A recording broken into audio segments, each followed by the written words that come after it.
Did you hear the one about the magical? If you're a ghost, just leave me be!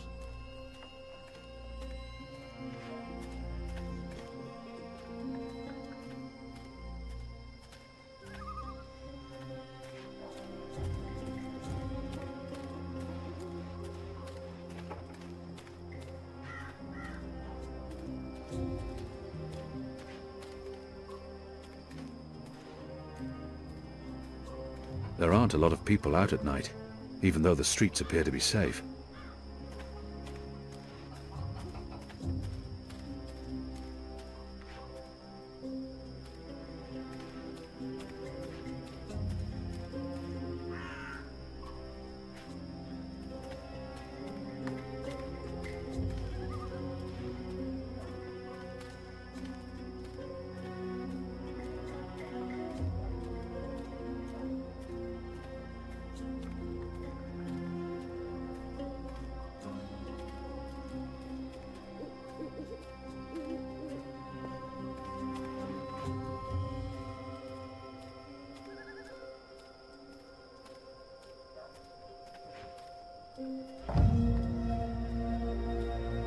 That's the boy I'm supposed to intercept.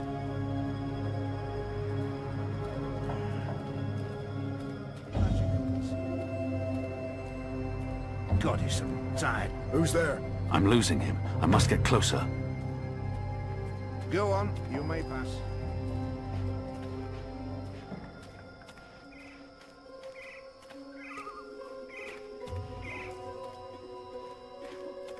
A runner passing messages between checkpoints.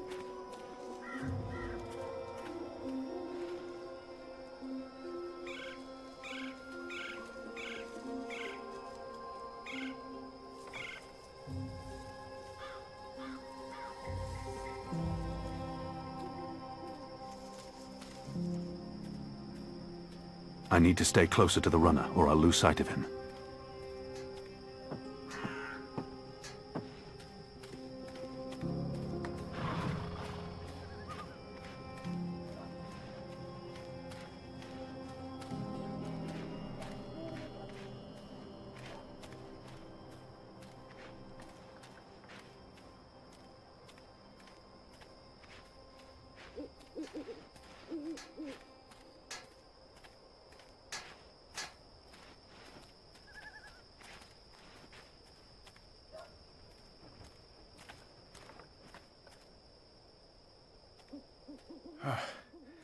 Let's see. Which way is it again? So hard to see anything in this light. Right, left. Left's right.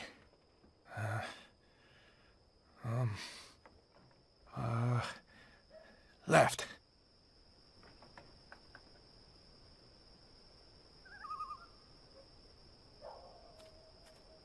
The sign reads, Earthrin's Ascent. It says, Watcher's Court.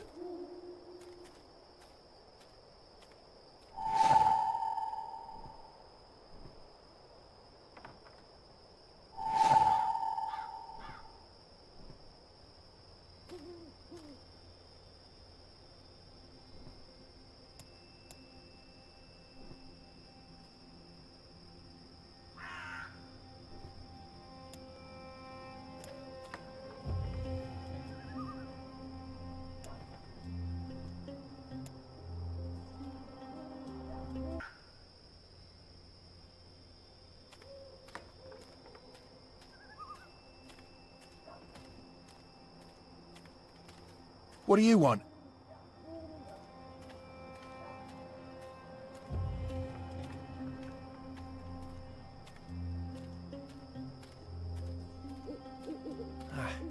Let's see. Wait, wasn't it left, not right? Right don't sound right. But hey, signs never lie. Right it is.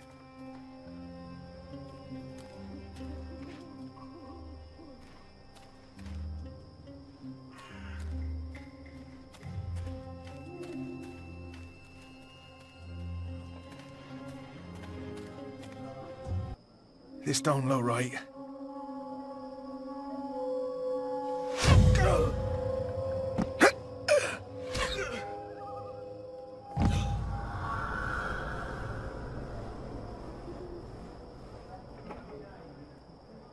goddess.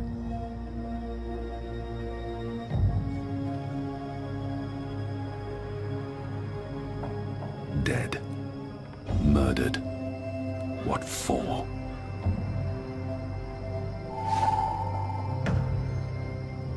What a terrible waste.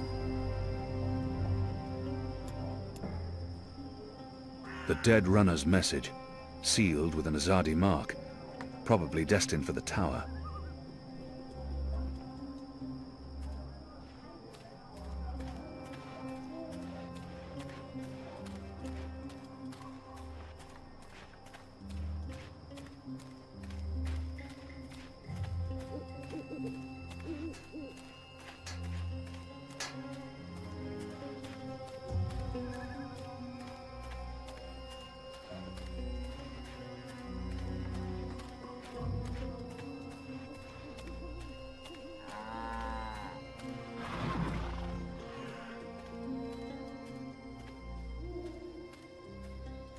After my shift's over, I think I'll head down. Who's there?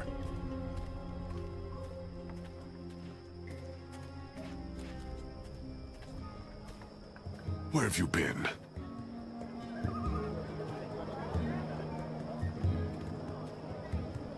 Where have you been?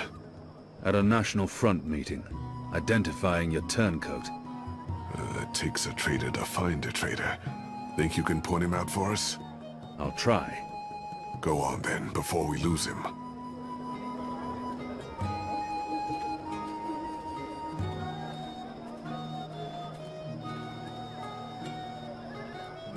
His breathing is heavy and wet. That man, was he at the National Front assembly? He looks somewhat familiar. I'm putting him down as a suspect. He smells faintly of camphor, or the pine forests of the north. Tell your friends. Maybe lavender oil. Cured Elgin meat, pickled shrimp juice. He smells of tobacco. Crispy bitter leaf. I'm not wrapped familiar in a with the scent. crunchy yeast bun. It's probably a Northlands weed. Something tied you over before. Evening there. You hungry? His breathing is heavy and wet. Sure you don't want a nice lump of pickled cow's kidney? It's the perfect late-night munch. His skin appears red and blistered. Perhaps he spent too much time in the sun. From across the Northlands, from far away as a deer. Soothing salves, ointments. He smells of tobacco. I'm not familiar with the scent. It's probably a Northlands weed.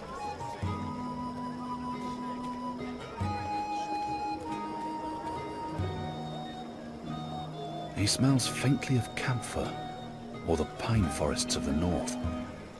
Maybe lavender oil. Who are you people? Where are you taking me? You got the wrong man! Nibbles.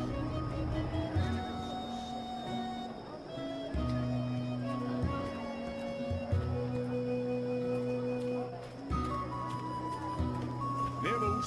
Scrub. Tasty morsels.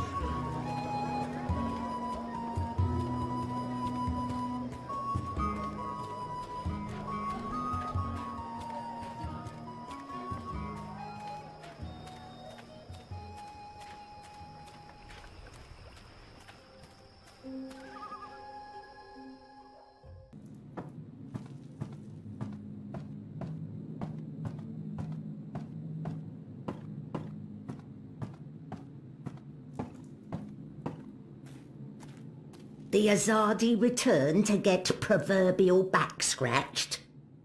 The mole deceived me. She said the runner would be unharmed, and yet they killed him. I can see no reason for his murder other than vengeance and cruelty. How can I trust someone like that? I can't let this lie pass, or I will appear weak. There's no need to antagonize the mole. If I want her to give us weapons, I must play by her rules, no matter how deceptive she may be. And my mission was to get the weapons, not to spare a runner's life. He was just a boy. He'd harmed no one. Does she hate the Azadi so much that she's been completely blinded? Why did you have the runner killed? Good question. Why did Azadi see the need to kill Banda children? Because one day they think Banda children grow to be Banda women and men, and then they come for Azadi. Better make sure this never happen. If she has something on her mind, I should let her speak. We have no time for this. I know my people have committed atrocities. We're not the only ones. What's important now is to make sure this never happens again. And we need this one's help to win the war. One death cannot compensate for another. This is true, Azadi. Retribution may be counterproductive. But your people must also be made to suffer for their crime. They need to see the consequence of their action. They need to feel pain. And that man, that boy, he was in wrong place at wrong time. He's safer this way. He cannot run back and tell on us, or on you. You talk about making my people suffer, but my people know nothing of what has transpired here in the Northlands. You can't lay this at the feet of all Azadi. How do I make them see? How do I make them understand our loss? The Banda Banter are no more because of Azadi. I can gnash teeth and sharpen claw for many moon. It will not change truth. Your people will never mourn mine. But if I take life, make mother suffer the loss of child, make friend miss friend, husband miss wife, maybe then someone will think of mine. Maybe then someone will remember our loss. I'm not sure that's how it works. Perhaps not, Kian of the Azadi. But one can always hope. I may not honour that part of the arrangement, but I will honour most important part. Your resistance will get weapon. All the weapon I have to give. I still need some for my men. Sharpest sword, swiftest axe, strongest bow. But the rest go to your people. Not your people, Azadi. Your people rebel movement, otherwise would be silly. Of course. Thank you. My men will be in touch with your women, and also men. Leave now, Azadi. It's dark and late, and I will sleep. Sleep and dream of happier day in Burrow to the north, where laughter of children fill every tunnel. Dream of friend and of family, while I mourn them all.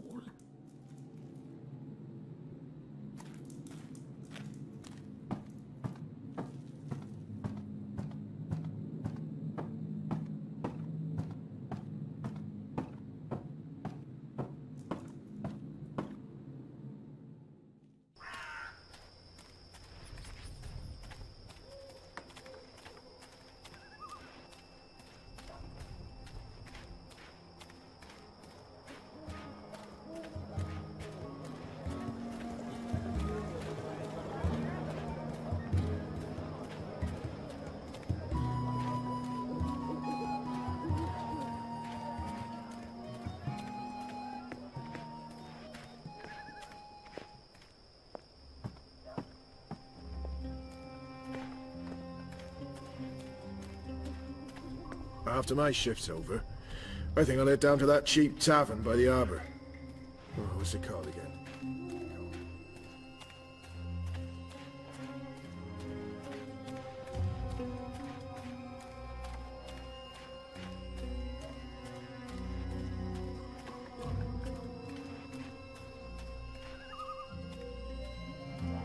The Rooster and Kitten. Ulvik, the barkeep, is friendly with the Resistance.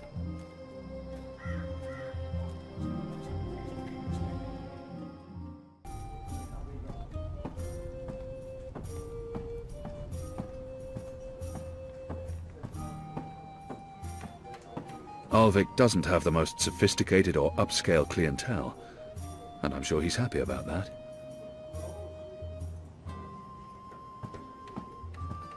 That must be the publican. Ulvik, I think his name was.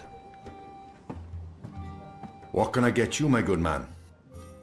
I have little faith in the quality of the water in this place, but I can at least hold a cup and pretend to be drinking stronger stuff. I'm not here to drink, and I have no use for alcohol. It clouds the mind, confuses the heart, and taints the soul. Goddess knows I'm not a drinking man. What does one order to blend properly in with the patrons of this filthy hive? A glass of iced wine, please. Iced wine. Wine and ice. Are you trying to draw attention to yourself? Here's your merry minstrel up. Your friend. She's upstairs. Friend? Yes, your friend. She's been waiting. You don't want to keep a woman waiting for too long. Another beer, da? No, Your friend is still waiting. Up. Stairs.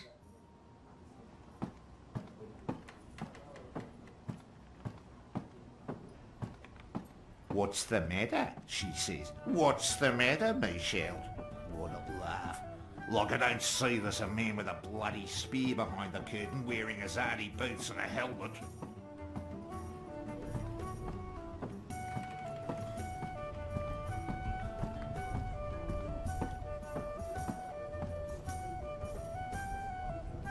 I should be getting home. Just one more for the road. A bit of Dolmari courage to help me get started. And then I'll head home. She must be this friend Ulvik was referring to. She does appear to be waiting for someone.